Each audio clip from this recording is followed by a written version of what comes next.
আসসালামু আলাইকুম সবাইকে অনেক অনেক আমন্ত্রণ আমাদের 10 মিনিট স্কুলে ফিজিক্সের এই লাইভ ক্লাসটিতে। আমি ফরাজ সোহেল তোমাদেরকে আজকে যে টপিকটা নিয়ে একটু আলোচনা করব সেটা হচ্ছে পর্যায়বৃত্ত গতি। খুবই ইম্পর্টেন্ট একটা চ্যাপ্টার। এটাকে একটু পর্যায়বৃত্ত গতির মধ্যে আমাদের কয়েকটা জিনিস আসবে। সেটার মধ্যে একটা ব্যাপার হচ্ছে যে এটা হচ্ছে সরল চলিত স্পন্দন নিয়ে কথা বলবো। সিম্পল হারমোনিক মোশন SHM, এটাকে সিম্পল হারমোনিক মোশন বলতেছে। ওই কণার সরণ দেখবো, বেগ, ত্বরণ এগুলো বের করবো। একটা পর্যায়বৃত্ত কণার শক্তি কিরকম হবে, ওর ডিফারেনশিয়াল ইকুয়েশনটা কেমন, দোলকের সূত্র, স্প্রিং দোলক, এগুলো নিয়ে একটু একটু পড়বো আমরা। তো এখন সরল চলিত স্পন্দনের ক্ষেত্রে মানে একটা হচ্ছে স্পন্দন গতি কি বা সরল চলিত স্পন্দনের ব্যাপারটা কি। এখন কোনো একটা বস্তুর গতি যদি এমন হয়, গতিপথে একটা নির্দিষ্ট বিন্দুকে নির্দিষ্ট সময় পর পর অতিক্রম করতেছে, এটাকে আমরা বলবো পর্যায়বৃত্ত গতি। আর গতির পথটা হচ্ছে এরকম যে প্রথম অর্ধেক সময় সে একটা নির্দিষ্ট দিকে, বাকি অর্ধেক সময় উল্টা দিকে যাচ্ছে, তখন এটাকে কি বলবো, স্পন্দন গতি। তো স্পন্দন গতি ওয়ান কাইন্ড অফ পর্যায়বৃত্ত গতি বলা যায়, পিরিয়ডিক মোশন। তো এখানে আমরা যে ফার্স্টের টপিকটি একটু পড়বো, পর্যায়বৃত্ত কণার সরণ গুলো নিয়ে পড়বো। সরণ, বেগ ও ত্বরণ। তো একটা সিম্পল হারমোনিক মোশন কণা মানে সরল সন্দিগ্ধ স্পন্দিত কণা সরণ, বেগ ও ত্বরণ নিয়ে পড়বো। এখন তুমি এখানে একটা জিনিস একটু খেয়াল করো, সরণ, বেগ এবং ত্বরণ নিয়ে যদি আমরা করতে চাই সেই ক্ষেত্রে ব্যাপারটা কি হবে। তো আমার ফার্স্ট একটু সরণ দেখবো। এখন পর্যায়বৃত্ত কণার ক্ষেত্রে যে ব্যাপারটা হয়, সে একই সময় পর পর সে একটা দূরত্ব অতিক্রম করছে। ধরো আমি এখানে বলতে পারি, সাপোজ এই জিনিসটা যে একটু যদি বলি, একটা লাঠিকে আমরা ঘুরাচ্ছি আর পিছনে স্ক্রিন ছিল, এখানে তুমি লাইট দিলে, তো তুমি তখন ছায়ার দৈর্ঘ্যটা দেখবে কি জানো, আস্তে আস্তে আস্তে আস্তে যখন এভাবে ঘুরতেছে লাঠিটা এভাবে ঘুরতেছে, তুমি এখানে ছায়ার দৈর্ঘ্যটা কি দেখবে, এই স্ক্রিনে ছায়ার দৈর্ঘ্যটা দেখবে আস্তে আস্তে। ধরো আমি লাঠিটাকে যদি এভাবে ঘুরাই, এভাবে ঘুরাচ্ছি লাঠি, তুমি তখন আস্তে আস্তে দেখবে এই পর্দায় ছায়ার দৈর্ঘ্যটা আস্তে আস্তে বাড়তেছে, আবার কমতেছে, এরপর বাড়তেছে, কমতেছে, মানে ছায়ার দৈর্ঘ্যটা আস্তে আস্তে বাড়তে কমতে থাকবে। একবার বাড়বে ছায়ার দৈর্ঘ্যটা, একবার ছায়ার দৈর্ঘ্যটা কমবে। তো সরল চলিত স্পন্দনের জন্য যদি আমরা এই কথাটা বলি, সরল চলিত স্পন্দনে দুইটা ফর্মেট থাকে। একটা সরল চলিত স্পন্দনকে আমরা এইভাবে লিখতে পারি, এটা হচ্ছে ওয়েভ ফর্ম। যে ধর একটা ওয়েভের মতো আঁকতে পারি একটা সরল চলিত স্পন্দন, এটাকে আমরা বলছি ওর ওয়েভ ফর্ম। আর এই ওয়েভটাকে আমরা সার্কুলারে রিপ্রেজেন্ট করতে পারি। দেখো এটা বৃত্তের অর্ধেক, এটা বৃত্তের বাকি অর্ধেক, সার্কুলারে রিপ্রেজেন্ট করলাম। এইটার একটা নাম আছে, এটাকে বলে ফেজ ফর্ম। তো একটা হচ্ছে ওয়েভ ফর্ম আর একটা হচ্ছে ফেজ ফর্ম। তো এই জিনিসটা একটু একটু বলা যায় আমাদের ওয়েভ আর ফেজ ফর্ম। ওকে, এই জিনিসটা একটু দেখতে পারি আমরা। এখন এটা লাভটা কি, এই জিনিসটা হচ্ছে অ্যামপ্লিটিউড ওর বিস্তার। তাহলে কি হয়, এটাকে যদি আমরা 4 ভাগে ভাগ করি তো এটার ইকুইভ্যালেন্ট হয়। আর এটাকে আমরা বললাম এটা ছিল ওদের বিস্তার এ। এখন আমি এখানে একটা কথা বলতে পারি, ধরো এখানে একটা পয়েন্ট আসলো, এই বিন্দুতে y পয়েন্ট ছিল, ওর সরণটা কত, সরণটাকে বললাম y। তাহলে এটা কোন চতুর্ভাগে বোঝায়, প্রথম চতুর্ভাগে। ধরো সরণটা এটা বোঝাচ্ছে, এই বিন্দুতে সে আছে ফার্স্ট কোঅর্ডিনেটের ক্ষেত্রে y। তো আমি বলতে পারি যে সাম্য অবস্থা থেকে কতটুকু সরে আছে, তো এটা বলতে পারি কতটুকু সরে আছে, y সরে আছে। তাহলে এখন দেখো একটু সেন্টার থেকে যদি বলি একদম পরিধি পর্যন্ত দূরত্ব, আর এই সার্কেলের রেডিয়াসটা সবসময় কি ডিপেন্ড করে, কি ডিনোট করতেছে বলো, এই রেডিয়াসটা সবসময় ডিনোট করতেছে ওর বিস্তারটা। এখন কখনো এটাকে কেন ফেজ ফর্ম বলতেছে জানো, যে দশা বা ফেজ বা দশার ব্যবস্থা যেটা ছিল, দশা কখনো ওয়েভ ফর্ম দেখে বোঝা যায়, দশা আমরা বুঝবো হচ্ছে ওর ফেজ ফর্ম দেখে। এখন দেখো ও সাম্য অবস্থার সাথে কত কোণে আছে, আমি বলতে পারি থিটা কোণে সে আছে সাম্য অবস্থার সাথে। এখন আমি থিটার ভ্যালুটা বের করা লাগবে, আর যদি থিটার ভ্যালুটা বের করতে যাই তখন দেখো থিটার রেসপেক্টে y হচ্ছে সরণ আর a হচ্ছে বিস্তার। তখন আমরা ত্রিকোণমিতিক কোণ অনুপাতে যাব sin theta. sin theta equal to কি লেখা যায়, y by a, a equal to আমরা লিখতে পারি a sin থিটা বলা যায়। এখন তুমি একটা জিনিস খেয়াল করো, আমি যদি বলি অবজেক্টটা এখানে ওমেগা কৌণিক বেগে ঘুরতেছে, তাহলে আমার মনে হয় এটা পড়তেছিলাম থিটা ইজ ইকুয়াল টু হচ্ছে ওমেগা টি, জানি। তাহলে y ইকুয়াল টু বলা যায় a sin ওমেগা টি, এটা বলতে পারি। এটা হচ্ছে কণাটার সরণ। তো এটা যে কোনো সরল সন্ধিত একটা কণা সরণের সমীকরণ হতে পারে, y এর যে ব্যাপারটা ছিল এটা বলা যায়। এখন তুমি আরেকটা জিনিস খেয়াল করো, যদি আগে থেকেই বস্তুটা, এখন আমি এটা বলতে পারি যে বস্তুটা যদি আগে থেকে একটা সরণে থাকতো, একটা পজিশন সবসময় যে এখান থেকে শুরু করবে, সাম্য অবস্থা থেকে শুরু করবে, এটা নাও হতে পারতো। যদি আগে থেকে একটা সরণ থাকতো তখন এর ব্যাপারটা কি, আমি এটা একটু এই চিত্রটা মুছে এটা একটু বলতেছি, পাশে ফেজ ফর্মটা মুছে একটু বুঝতেছে। বুঝছো না? তোমাদের একটু আগের জন্য বুঝতে যে ওই পজিশনের জন্য কি ছিল। এখন আমি যদি বলি যে একটা সার্কেল ড্র করলাম, 4টা ভাগ দিলাম, এখন আগে থেকে একটা অবজেক্ট এ বিন্দুতে ছিল, সে এখান থেকে বি বিন্দুতে গেল, থিটা অ্যাঙ্গেল। আগে যে কোণটা ছিল এই ডেল্টা, এই ডেল্টাটাকে কি বলবো জানো আমরা? আদি দশা। তো এই ডেল্টাটা হচ্ছে কি বলেন আমাদের? আদি দশা। এখন দেখো অ্যাঙ্গেলটা কিন্তু শুধু থিটা না, থিটা প্লাস কি বলতে পারি আমরা? ডেল্টা। এখন যদি থিটা প্লাস ডেল্টা বলি তখন আমাদের সরণের সমীকরণটা কি হবে? একটু আগে যে সরণের সমীকরণটা তুমি লিখতেছিলা, y = কি ছিল মনে আছে? a sin theta plus delta. তখন কি বলতে পারো? a sin omega t plus delta বলা যায়। এটা হচ্ছে সরণের সমীকরণটা। এটা কখন জন্ম? যখন ওর আদি দশাটা থাকবে সেই সময়ের জন্য। তো এটাকে আমরা সামগ্রিক সরণের সমীকরণ বলতে পারি। আর তুমি বুঝছো এটা হচ্ছে একটা সাইনের সমীকরণ, এটা বলা যায়। তো এটা ছিল কোনো একটা বস্তু যদি তোমাকে ওমেগা টাইম বলে দেয়, আদি দশা বলে দেয়, তুমি এ আদি সরণ বের করতে পারবা। এটা মনে বের করা সম্ভব। তো এখান থেকে আরেকটা জিনিস একটু বের করা যায়, মানে আরেকটা জিনিস যদি বলি, সাপোজ তোমাকে বললাম যে একটা এক্সাম্পল দিই, y = বললাম a sin omega t, y কে বললাম a cos ওমেগা t। এর দশা পার্থক্য। দশা পার্থক্য মানে হচ্ছে ওদের ফেজ ডিফারেন্সটা বের করতে হবে। এখন দেখো তুমি জানো একটু আগে যে সবসময় সাইনের ফরমেশনে থাকবে সরল সন্ধিত স্পন্দনটা। এটা সাইন আছে মানে এটা কস। তো এটাকে কি লেখা যায় বল? এ কসটাকে কি লিখতে পারি আমরা যদি সাইন ফরম্যাটে লিখি? Sign π/2 plus omega t. এখন বলো এই দুইটার দশা পার্থক্যটা কত? আমি যদি বলি এই দুইজনের দশা পার্থক্য, তুমি দশা পার্থক্য যখন বের করতে পারো, দুইটাকে সাবট্রাক্ট করো, তাহলে দশা পার্থক্য হবে কত? π/2। তো এইটা একটা এক নম্বর কোশ্চেন ছিল। আমরা এইটাকে বলতে পারি না y = a sin ওমেগা টি, আবার বললাম -a sin ওমেগা টি। এদের দশা পার্থক্য কত? -a sin ওমেগা টিকে কি লেখা যায় বলো?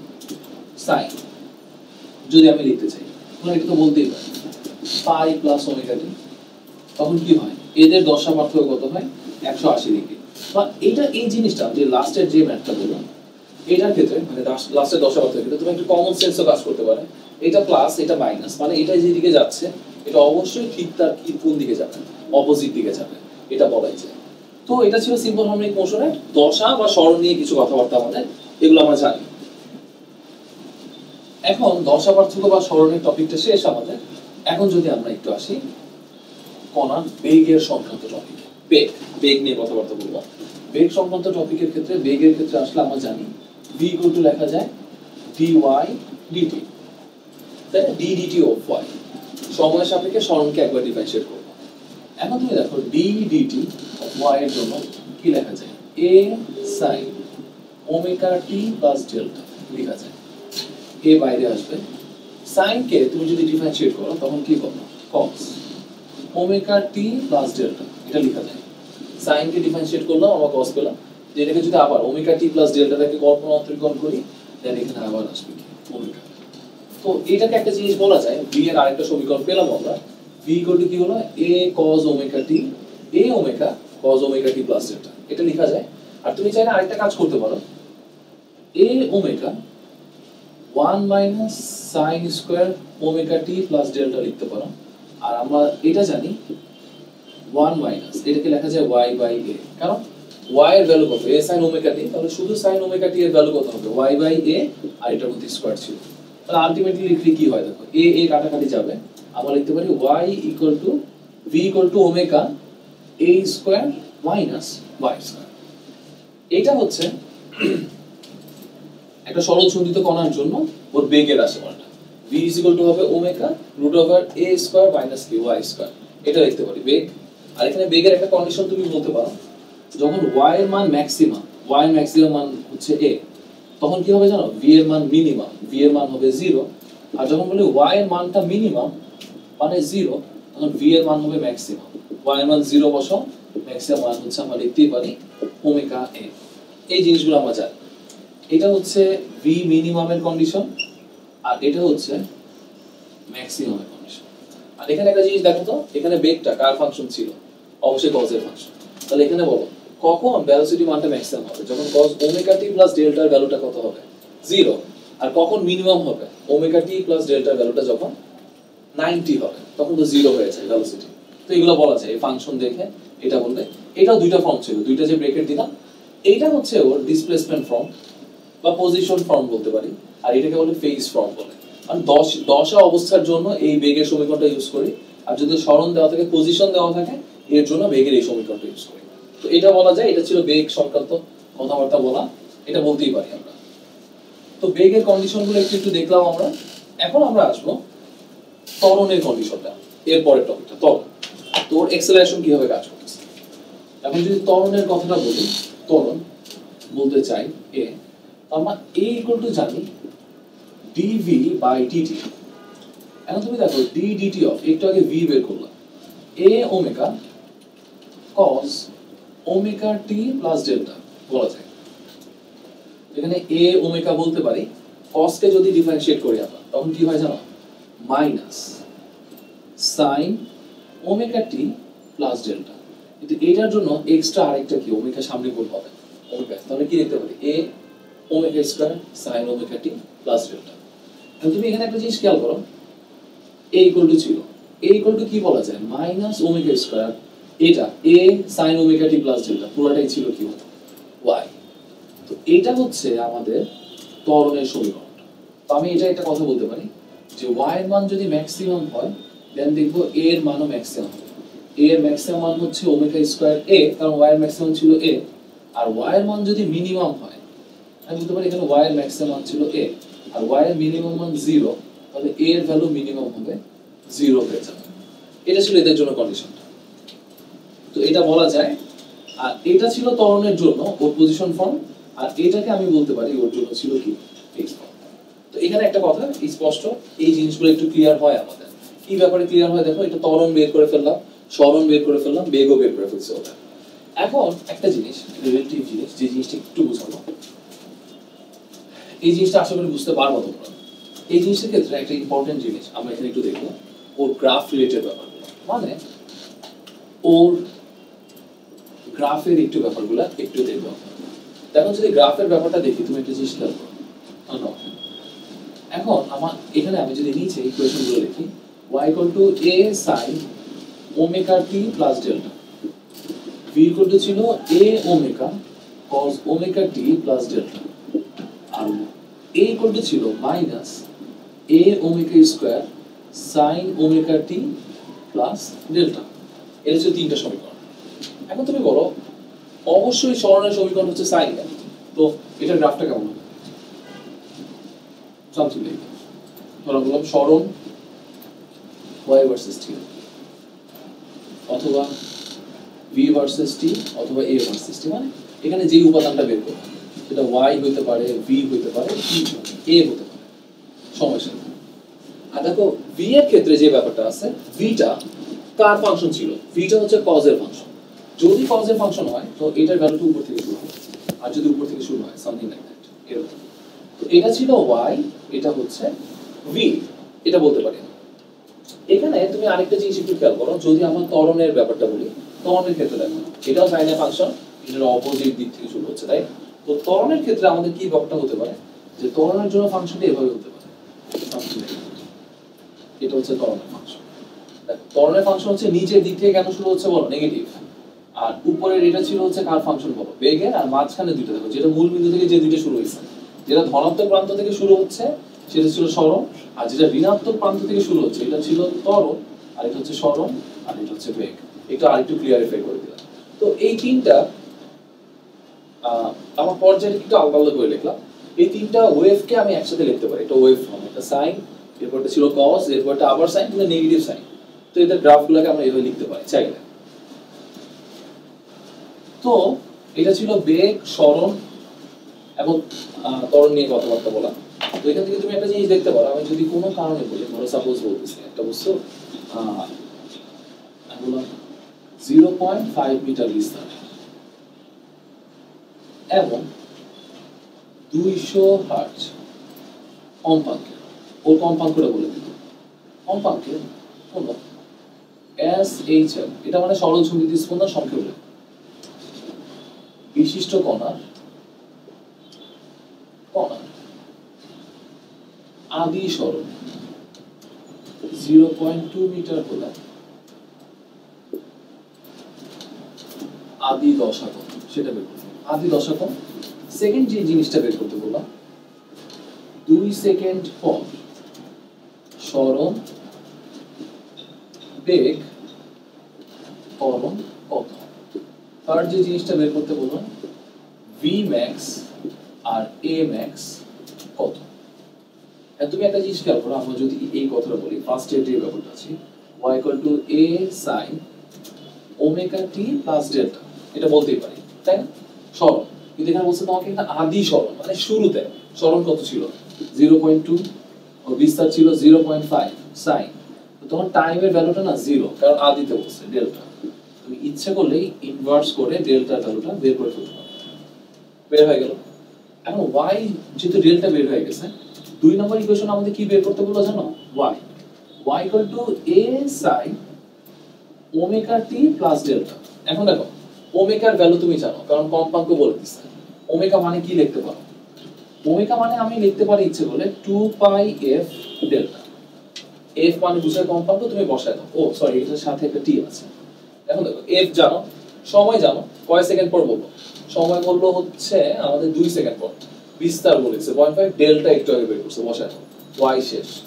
এরপর দেখো v বের করতে বললো, omega root over a square minus y square.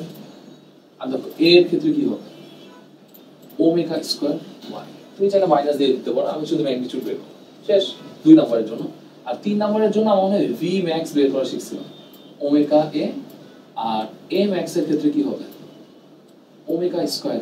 এখন ওমেগা জানো 2 পাই f, বিস্তার জানো 0.5, তুমি বসায় দাও, খুব ইজিলি ম্যাথগুলো করতে পারো।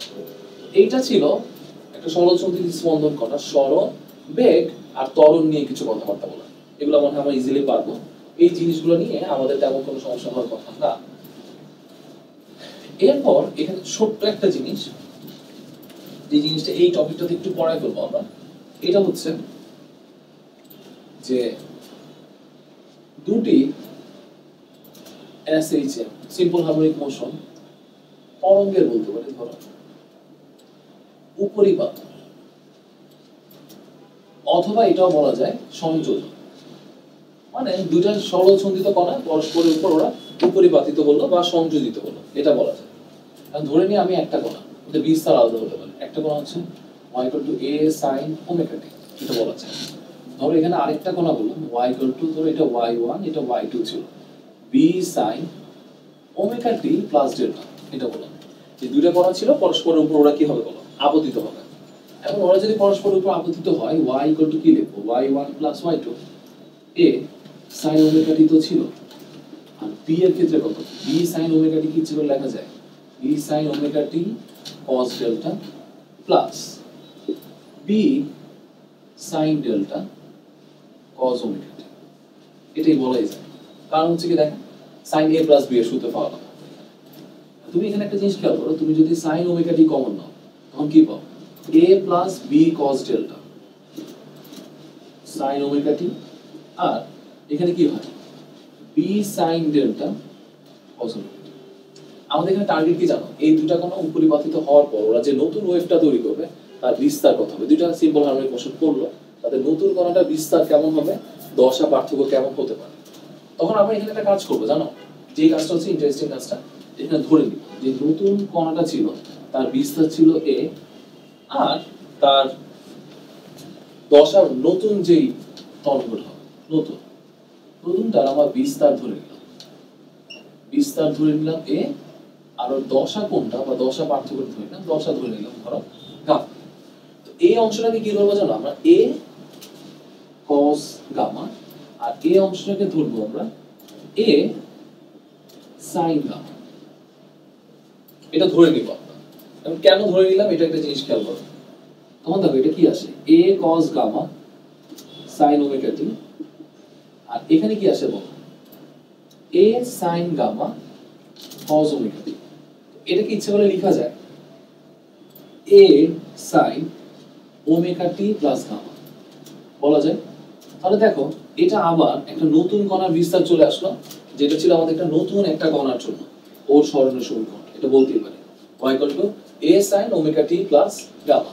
কিন্তু আমাদের এখানে টার্গেটটা কি বলো? আমাদের টার্গেটটা হচ্ছে এখানে আমি তো বিস্তারটা জানি না, আবার আরেকটা জিনিস জানি না, দশা পার্থক্য সেটা জানি না, সেটা বের করা লাগবে।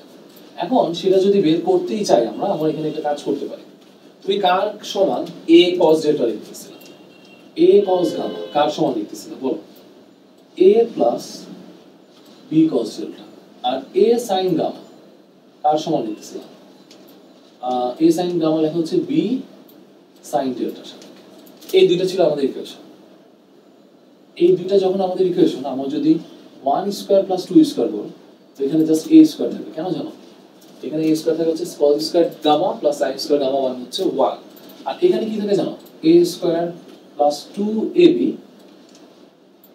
cos delta plus b square. দেখো এখানে দেখো b স্কয়ার এখানে থাকবে হচ্ছে cos square gamma cos square delta, আর বাইরেরটাতে ছিল sin স্কয়ার ডেল্টা। এটাকে একসাথে লিখতে পারি আমাদের। এটাকে দুইটাকে স্কয়ার করে যোগ করলাম, এটার জন্য হোল স্কয়ার সূত্র ফেলে দিলাম, সবার লাস্টেটা আসবে কি b square cos square delta, আর এটার জন্য আসবে b square sin square delta. এখন যখন এই ব্যাপারটা আসবে তখন কি লেখা যায়? a square plus 2ab cos delta plus b square আসলো।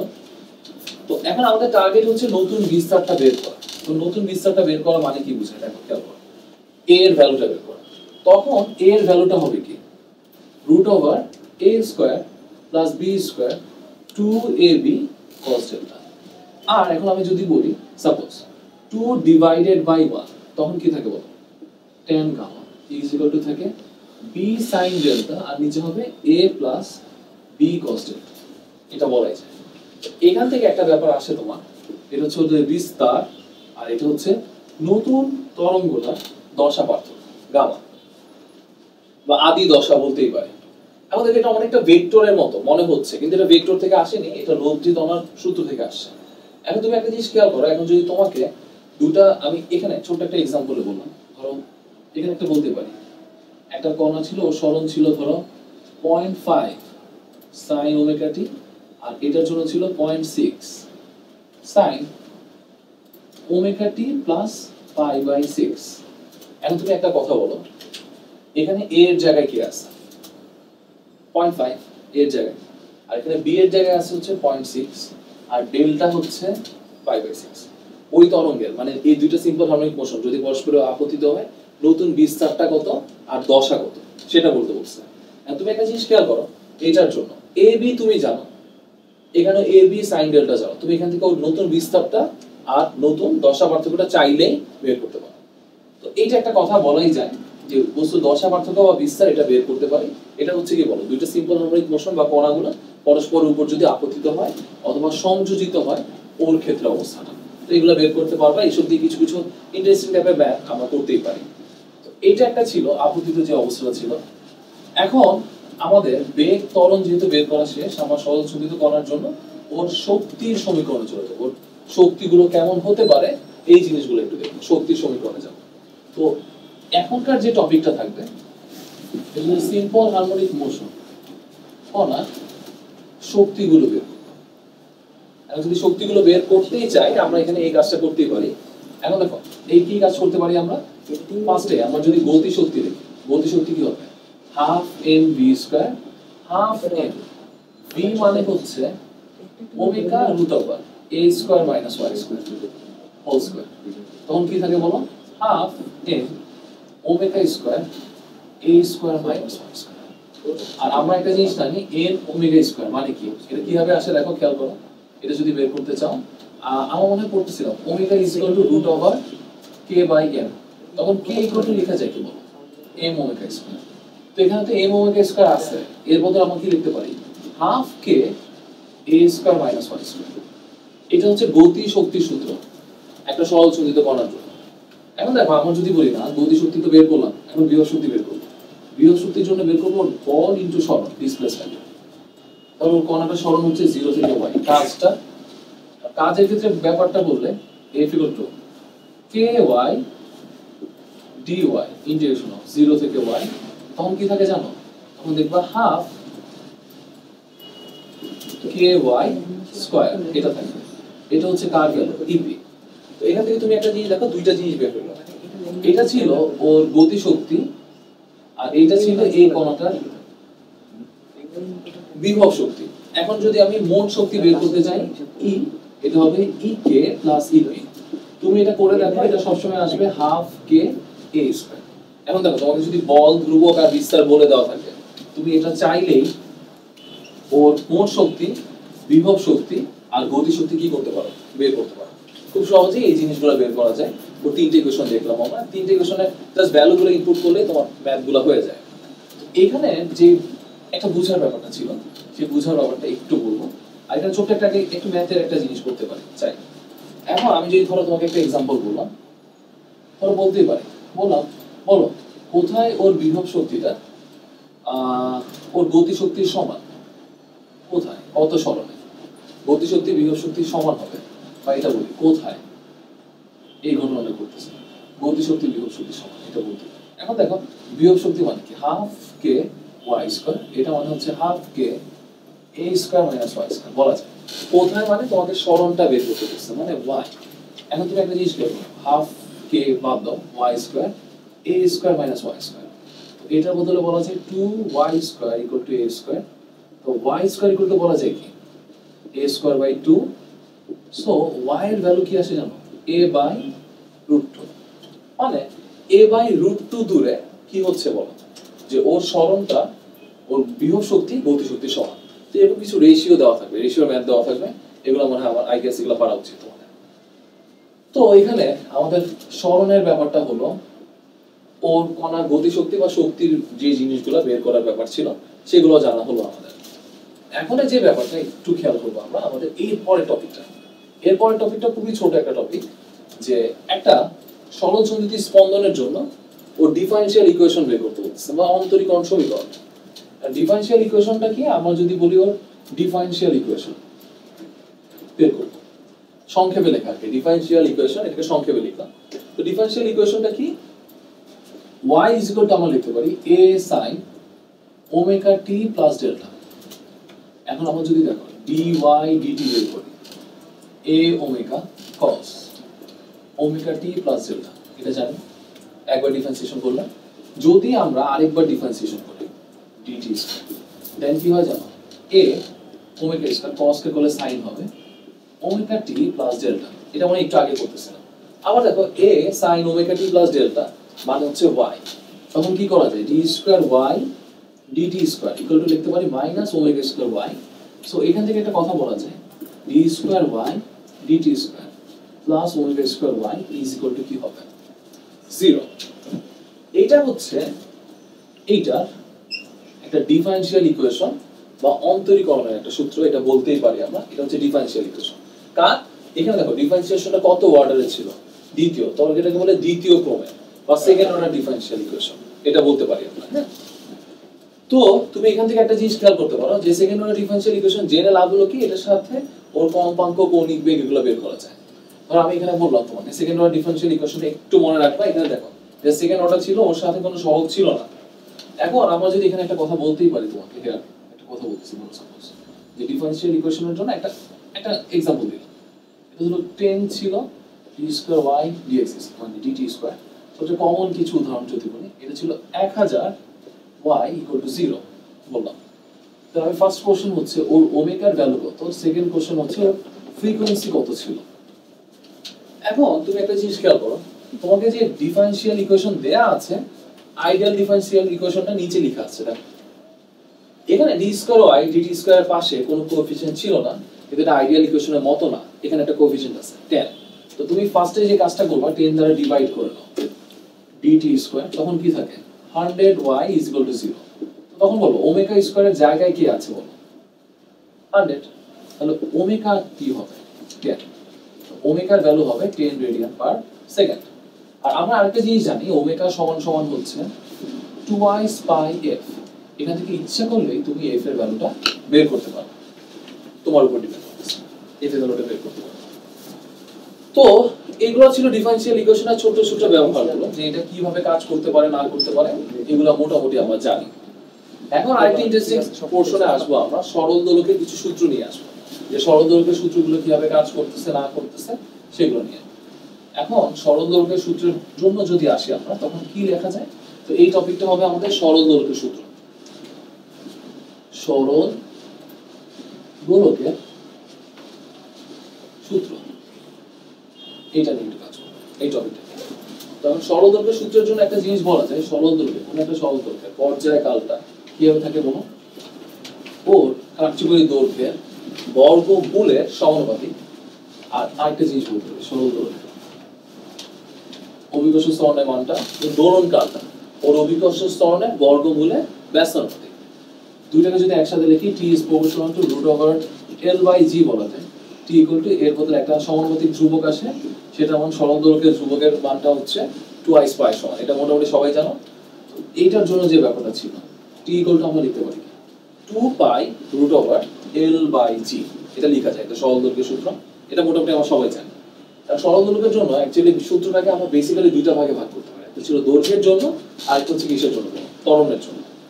এখন আমাদের যে টপিকটার ক্ষেত্রে আমরা বিভিন্ন স্থানের জন্য এই জিনিসগুলো একটু দেখব, যে সরল দোলকের সূত্রের জন্য আমরা ফার্স্টে যে কাজটা করব, ফার্স্টে কেস ওয়ান। কেস ওয়ানটা হচ্ছে আমরা ওর দৈর্ঘ্যের সূত্রগুলো, দৈর্ঘ্যের সূত্রের জন্য। দৈর্ঘ্যের সূত্রটা ছিল মনে আছে, t is proportional to root over l, এটা ছিল দৈর্ঘ্যের সূত্র। এটা যখন অবস্থা হয় t1 by t2 is equal to আমরা বলতে পারি root over l1 by l2, এটা বলা যায়। এটা হচ্ছে যেহেতু সমানুপাতিক এটার জন্য। আর এখানে একটা কথা বলা হচ্ছে, আমি যদি বলি ওর কার্যকরী দৈর্ঘ্যকে দ্বিগুণ করা হচ্ছে, পর্যায়কাল কত হবে, √2 গুণ 4 গুণ করলে দ্বিগুণ, যদি তুমি 9 গুণ করো তখন কি হবে 1 গুণ, 9 গুণ করলে 3 গুণ পাবো। আর ছোট্ট একটা জিনিস, আমি যদি বলি 9 গুণ করা হচ্ছে, পরিবর্তন কত, 9 গুণ করলে পর্যায়কাল হবে 3 গুণ। যখন পরিবর্তন বলবে তুমি তখন দ্বিগুণ বলবা, কেন বলো, 3 থেকে 1 বাদ দিবা। আমি যদি বলি দৈর্ঘ্যকে দ্বিগুণ করা হচ্ছে, 4 গুণ করা হচ্ছে, তখন পর্যায়কাল কত, দ্বিগুণ। তো তুমি তখন কি কাজটা করবা, পরিবর্তন বললে একটা মাইনাস দিবা। কেন, পরিবর্তন মানে বুঝে আগে তো একটা গুণ ছিলই, এর থেকে কত বেশি, তো 1 মাইনাস দিবা। তো এটা ছিল দৈর্ঘ্যের জন্য, দৈর্ঘ্যের সূত্রটা t1 by t2 root over l1 by l। এখন আমি যদি বলি যে আমাদের যে সরল দোলকটা ছিল সেটা একটা ইস্পাতের তারের তৈরি, অবশ্যই ভরটাকে নগণ্য ছিল, তুমি ওর টেম্পারেচার বাড়াই দিচ্ছ, তখন ইস্পাতের তারটা একটু প্রসারিত হবে। আর এখানে একটা কথা তো জানি, সেকেন্ড দোলক বলা মানে কি, দোলনকাল হচ্ছে 2 সেকেন্ড। কারণ একটা সেকেন্ড দোলক ইস্পাতের তার দিয়ে নির্মিত ছিল, টেম্পারেচার তুমি একটু বাড়াই দিচ্ছ, তখন দৈর্ঘ্যটা একটু প্রসারিত হবে। তখনের জন্য দোলনকাল কি আগেরটা থাকবে নাকি চেঞ্জ হবে, একটু চেঞ্জ হবে। তো এখানের জন্য আমরা যদি এখানে একটা কথা বলি, ওর টেম্পারেচার ইফেক্টের কথাটা বলি, আলফা ইকুয়াল টু আমরা মনে করতেছিলাম del L L1 del theta. এখন ডেল এল এর ভ্যালুটা কি হয়, L1 আলফা ডেল থিটা, নিঃসন্দেহে L2 কত হবে, L1 প্লাস ডেল এল। এটাকে কি বলতে পারি, L1 কমন নিলে 1 প্লাস আলফা ডেল থিটা, এটা ছিল L2, এটা বলা যায়। তো একটা ছিল L1 আর একটা হচ্ছে L2, এটা বলতেই পারি, এটা টেম্পারেচার ইফেক্টের জন্য। এবং টেম্পারেচার ইফেক্টের জন্য তুমি একটা ব্যাপার একটু খেয়াল করতে পারো, যে T1 by T2 equal to L1 by L2, এটা জানি। এখন আমরা যদি ওই সূত্রটাই ফালাই, একটু উপরে যদি বলি টেম্পারেচার ইফেক্টের জন্য, T1 by T2 is equal to root over L1 by L2। L1 তো আছে, L2 এর জায়গায় লিখবো L1 1 plus alpha del theta। এখন ব্যাপারটা কি হবে বলো, L1 L1 বাদ কাটাকাটি চলে যাবে, তখন T1 by T2 is equal to তুমি আরেকটা সূত্র পাও 1 by 1 plus alpha del theta। তুমি এই সূত্রটা পেতেই পারো।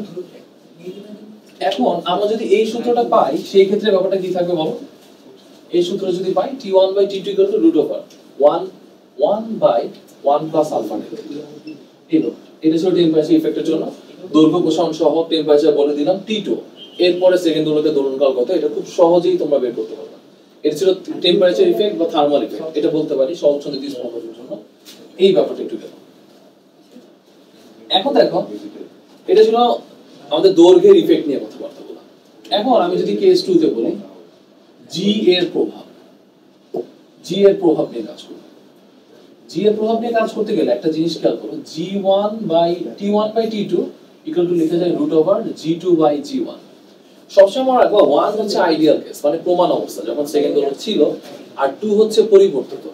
এখন এখানে একটা কথা বলতে পারি, তুমি মনে হয় পড়তেছিলাম এইচ উচ্চতার জন্য আমরা লাস্ট মহাকর্ষ দিবসে পড়তেছিলাম, G2 by G1 এর ভ্যালুটা ছিল R by R plus H whole square. তাহলে এটার জন্য T1 বাই T2 এর ভ্যালু কি হবে? রুট ওভার ছিল, তো রুট কাটাকাটি হবে r বাই কি r প্লাস h। এটা বলতেই পারি 10 কিলোমিটার উচ্চতায় ভূপৃষ্ঠ থেকে কোন সেকেন্ড দোলকের দোলনকাল কত?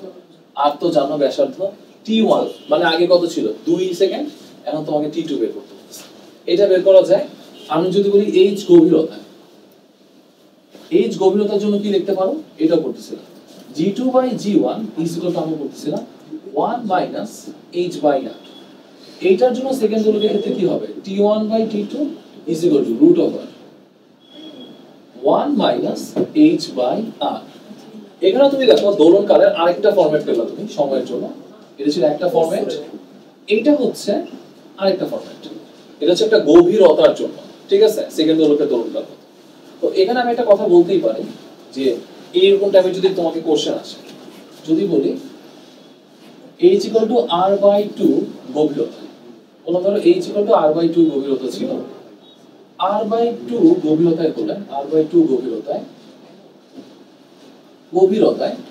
সেকেন্ড দোলকের দোলনকাল কত? দোলকের দোলনকাল কত সেটা বলতেই পারি। তো অবশ্যই এখানে এটা যেহেতু উচ্চতা না, এটাতে আমাদের গভীরতার ফর্মুলাগুলো ফলো করবে, তাই তো? এখন গভীরতার জন্য বললে তুমি এখন দেখো কোনটা ব্যবহার করবা। গভীরতার জন্য যদি বলি তখন এখান থেকে একটা জিনিস বলা যায় T1 by T2 is equal to ছিল root over G2 by G1 বলতে পারি, আর এটার বদলে লিখতে পারি 1 মাইনাস h বাই r, এটা বলা যায়।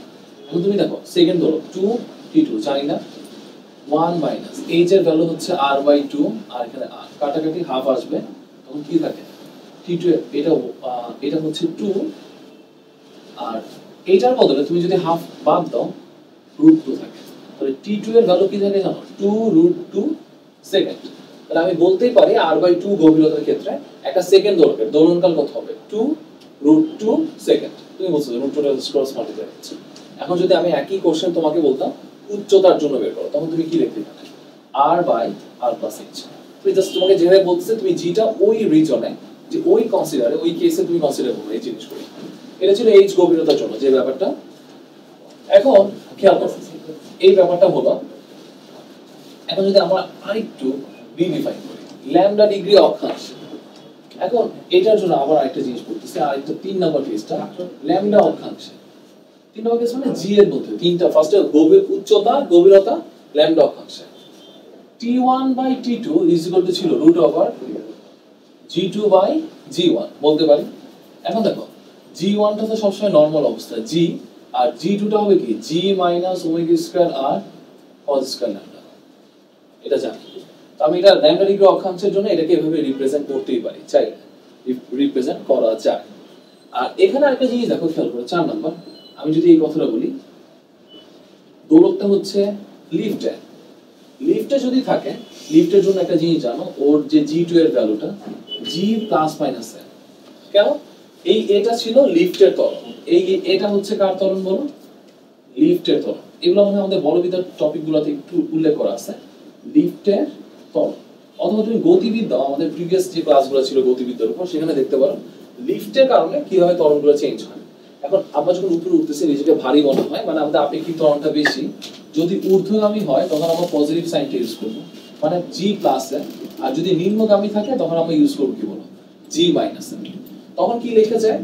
তখন লিখতে পারি আমরা T1 by T2 is equal to root over G2 by G1, অথবা এটার বদলে লেখা যায় কি জানো? G plus minus a by G, এটা বলতে পারি। তো এই কেসটা কোন সময়ের জন্য? লিফটের জন্য। আর যদি দোলনকাল কার্যকরী দৈর্ঘ্য দেওয়াই থাকে root T equal to 2 pi root over L by G plus minus a, এটা বলা যায়। এটা হচ্ছে কিসের জন্য ছিল? লিফটের জন্য। ওর কেসটা কি রকম হবে এটা আমরা এখানে আলোচনা করব।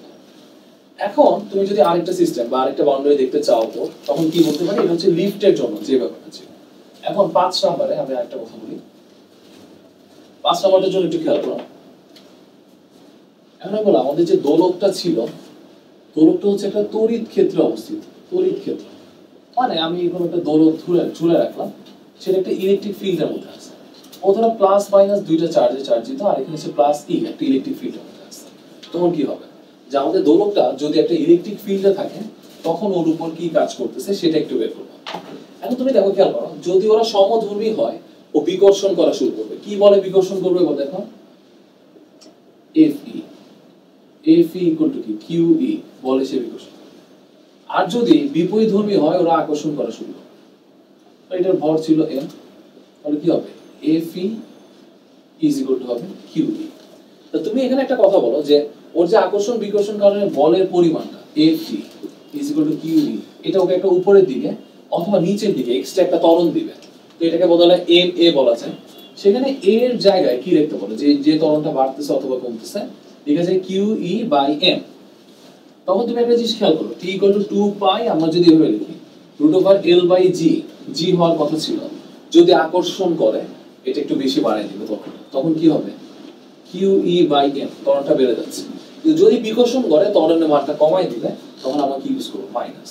তো এটা বলতে পারি সরল দোলকের জন্য। যদি একটা তড়িৎ ক্ষেত্রে সে থাকে ওর জন্য দোলকের পর্যায়কালে এই সূত্রটা অ্যাপ্লাই করতে পারে। দেখো তোমাকে তড়িৎ ক্ষেত্র, চার্জের ভর, কার্যকরী দৈর্ঘ্য দিয়ে দিল, তুমি এখান থেকে খুব সহজেই পর্যায়কাল বের করতে পারো। এটা একটা ব্যাপার ছিল তড়িৎ ক্ষেত্রের জন্য। তাহলে আমরা কেন চৌম্বক ক্ষেত্রটা বাদ রাখবো?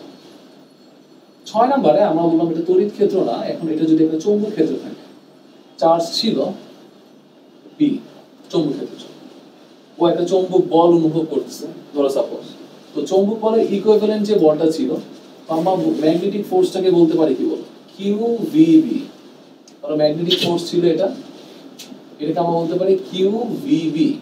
তখন এটা কি হবে QVB টা ওকে একটা উপরে অথবা নিচে একটা ফোর্স দিবে, তখন এটা বদলে বলা যায় কি A ইকুয়াল টু হবে কি QVB বাই m। তখন এই আকর্ষণ বা বিকর্ষণ ধর্মী বলের জন্য আমরা লিখতে পারি QVB by m plus minus. যদি আকর্ষণ করে তখন হবে প্লাস, যদি বিকর্ষণ করে তখন হবে মাইনাস। তো এটা ছিল একটা চৌম্বক ক্ষেত্রে তুমি যদি একটা দোলক ঝুলায় রাখো ওটা সার্টেন চার্জে আছে, সে চৌম্বক ক্ষেত্রের কারণে ওর দোলকের মানটা বা দোলনের মানটা কি রকম পরিবর্তিত হতে পারে সেটা। 6 নাম্বার কেস এটা দেখে ফেলাম আমরা। এটা ছিল আমাদের সরল দোলক নিয়ে বিভিন্ন টাইপের কথাবার্তা। এখন সরল দোলকের প্রচুর টাইপের কেস দেখা হচ্ছে, এগুলোর মধ্যে যেগুলো তুমি শুধু ডাটা ইনপুট করে খুব সহজে এইসব জিনিসের মান বের করে ফেলতে পারো। এটা ছিল সরল দোলকের সূত্রগুলো ছিল।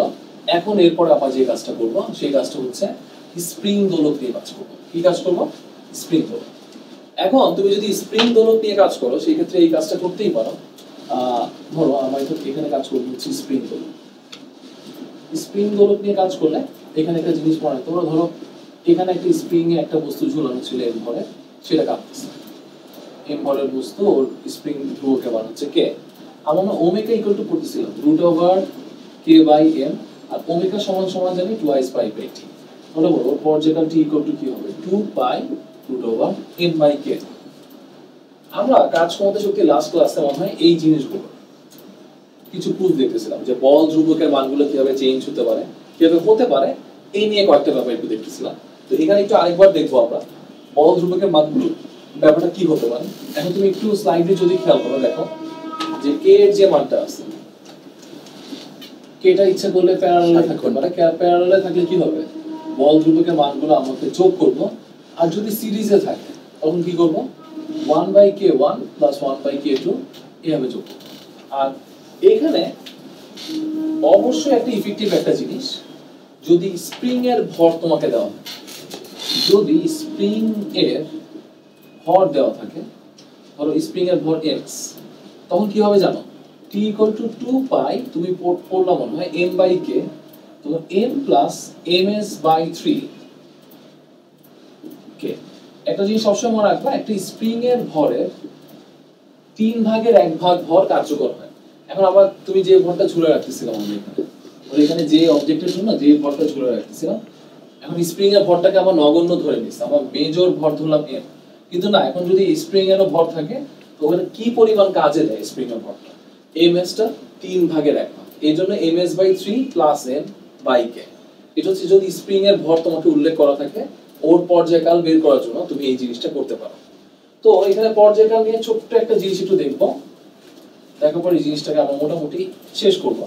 এখন তুমি খেয়াল করো পর্যায়কালের জন্য এখানে যদি আমরা এখানে একটা কথা বলি সামথিং, এখানে একটা দোলক ছিল,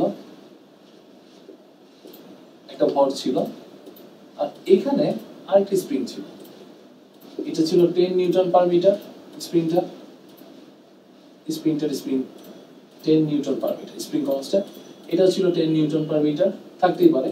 ওর এম এর ভ্যালু ছিল হচ্ছে 1 কেজি।